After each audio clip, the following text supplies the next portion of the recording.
Hello there, you're now watching TVS News at 5 with me, Hari Zainuddin, and let's begin with our top stories for today. The pork industry is a major income-generating industry with export earnings of over 303.3 million ringgit for the period of 2018 to 2021. State Minister for Modernisation and of Agriculture and Regional Development, Dr. Stephen Rundi Utom said the domestic pork industry is well developed with the adoption of modern farming technologies. The anchor farmer in the peak farming area, PFA Simunjan, has over 286,000 exported pork and porkers to Singapore since 2017 and between 2018 to 2021. Due to this, Rundi said the government has allocated 30 million ringgit to develop another 3 new modern PFA in Selangau in Sibu Division, Semarakan in Bintulu Division, and an extension to PFA Simunjan.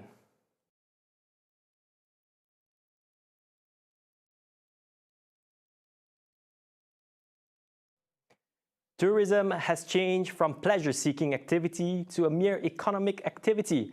The people-oriented industry with its major functions depends on human resources.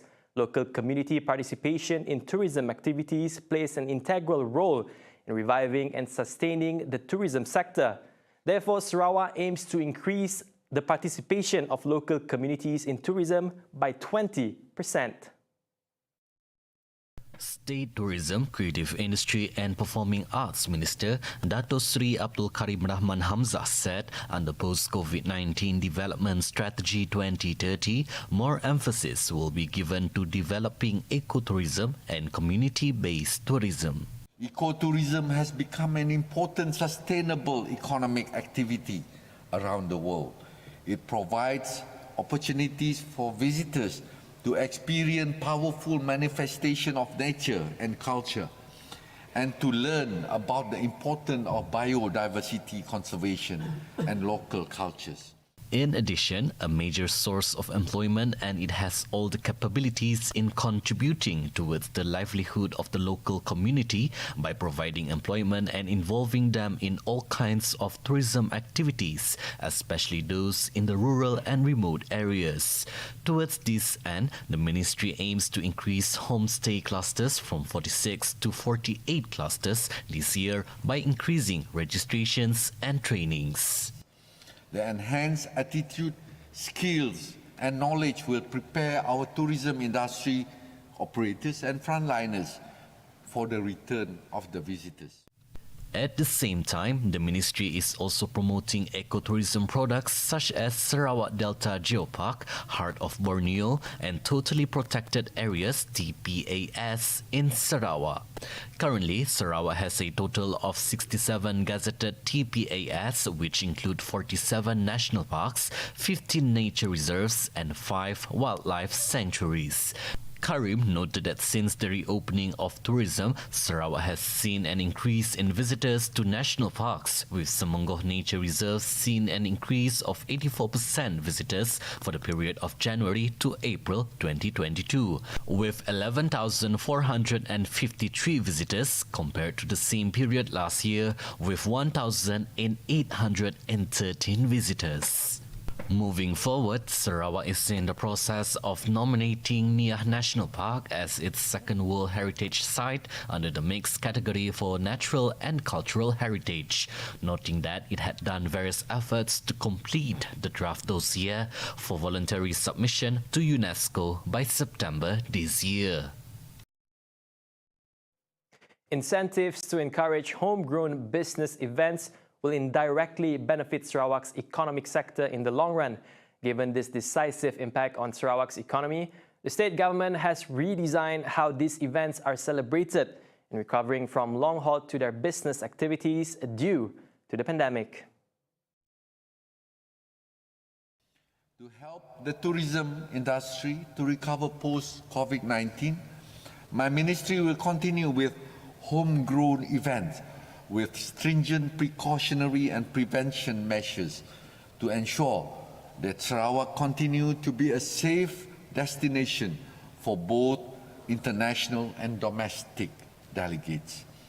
Besides, incentives were introduced to encourage homegrown business events, continuous capacity building, attending visual marketplace or travel mart to prepare for the return of tourists.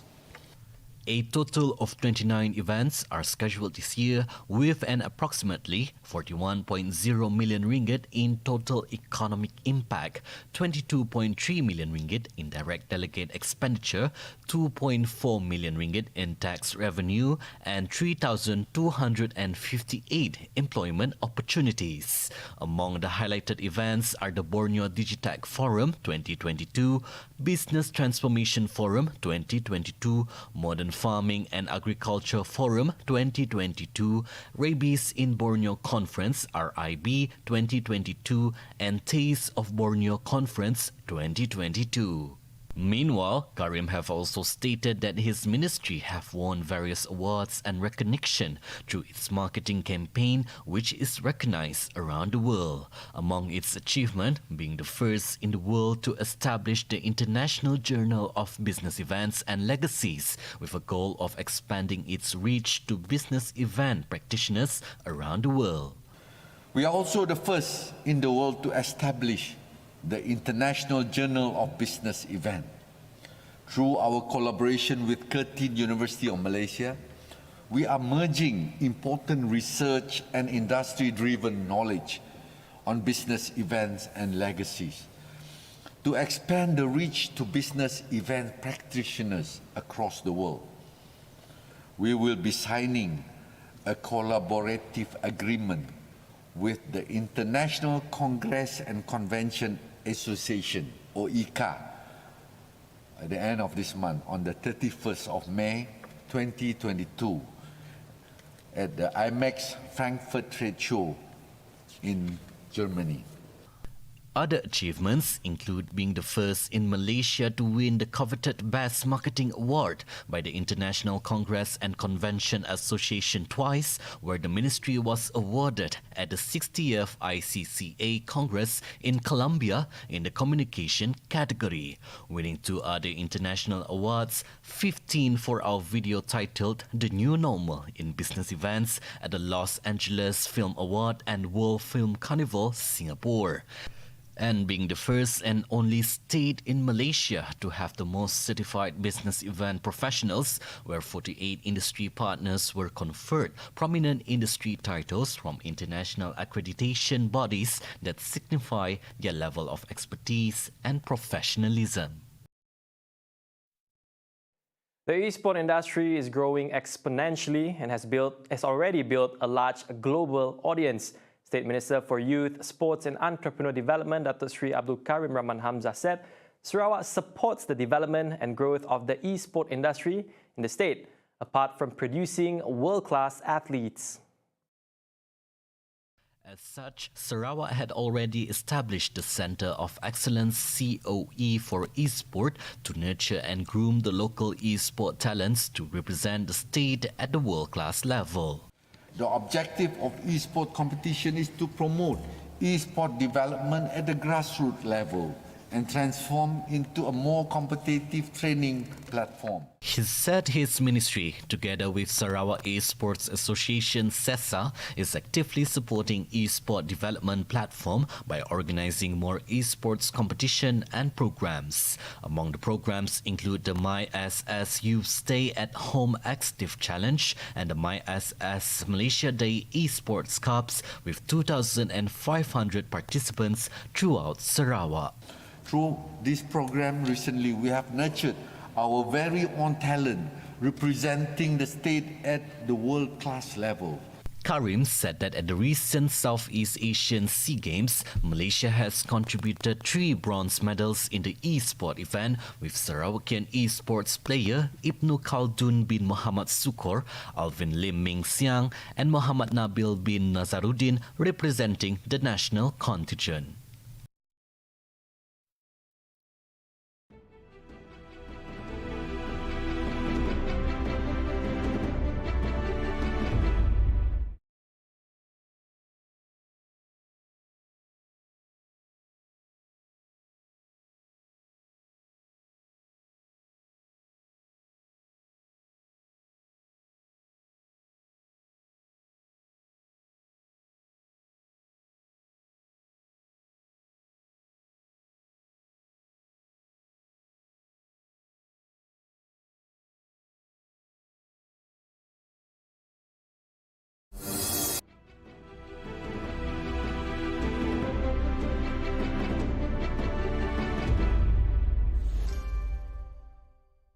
Welcome back.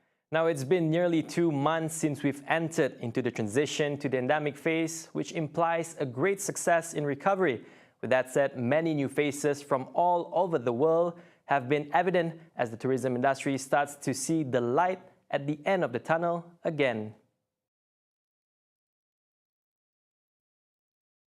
Hence, the enhancement of the capacity building of the industry is very crucial in preparing for the arrival of more tourists. Some capacity building programs would include Regional Specific Tourist Guide, RSTG, and e-learning platform with Lotus Voyager Group LVG, online ecosystem fund to promote digital marketing empowerment, park product and services course, and many more. The enhanced knowledge, skills and attitude will prepare our tourism industry operators and frontliners for the return of the visitors.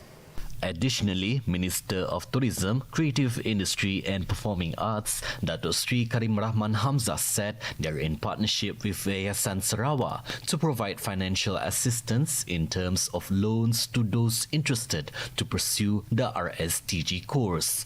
As of today, there has been a total of 132,000 ringgit Yayasan loan taken up by RSTGs. Meanwhile, those who have the RSTG license can now apply to be a park guide in the national park, as the Forest Park Product and Services Program will also be held in June 2022 in the southern region.